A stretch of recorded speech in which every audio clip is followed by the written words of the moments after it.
कोरोनासारख्या विषाणूंचं महाभयंकर संकट हे संपूर्ण जगावर आलेलं आहे। त्यातच भारताचा सुद्धा समावेश आहे। मात्र भारतातल्या महाराष्ट्रामध्ये अनेकांना आजही जुगार, मद्य यांनी ग्रासलेला आहे। अशीच एक घटना अमरावती जिल्ह्यातल्या मोर्शी तालुक्यामध्ये घडलेली आहे। प्राप्त माहितीनुसार मोर्शी पोलिसांनी जुगार अड्ड्यावरती छापा घालून 10 जुगाऱ्यांवरती विविध कलमांच्या अंतर्गत गुन्हा दाखल केलेला आहे। यामध्ये मोर्शीच्या नगर परिषद पदाधिकाऱ्यांचा सुद्धा समावेश असल्याची प्राथमिक वृत्त हाती आलेले आहे। याबाबत पोलीस सूत्रांनी दिलेल्या माहितीनुसार मोर्शी शहरातील रुक्मिणीनगर येथील अतुल शेळके नामक युवकाच्या घरी जुगार भरला असल्याची गुप्त माहिती उपविभागीय पोलीस अधिकारी कविता फरतडे यांना मिळाली होती। 2 पंचांच्या माध्यमातून जुगाराबाबत माहितीची खातीरजमा त्यांनी केली।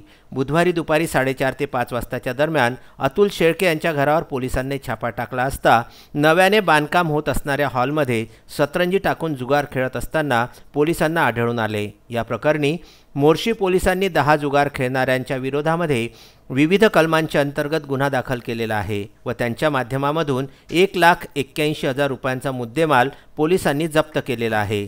जुगार खेळत असल्याची तक्रार सहाय्यक पोलीस निरीक्षक आशिष चेचरे यांनी दाखल केलेली असून उपविभागीय पोलीस अधिकारी कविता फरतडे यांच्या मार्गदर्शनाखाली पोलीस निरीक्षक संजय सोळंके, पोलीस कॉन्स्टेबल संदीप वानखडे, आशिष काळे, गंगाराम कासदेकर, सुरेश इंगळे यांनी ही कार्यवाही केली। या कार्यवाहीमध्ये 10 जुगारांवरती गुन्हा दाखल करण्यात आलेला असून त्यामध्ये मोर्शी नगर परिषदेचे पदाधिकारी सुद्धा असल्याचे प्राप्त माहितीनुसार कळते। विदर्भ न्यूज करिता मोर्शी येथून संजय गारपवार व दत्तराज इंगळे यांचा वृत्तांत।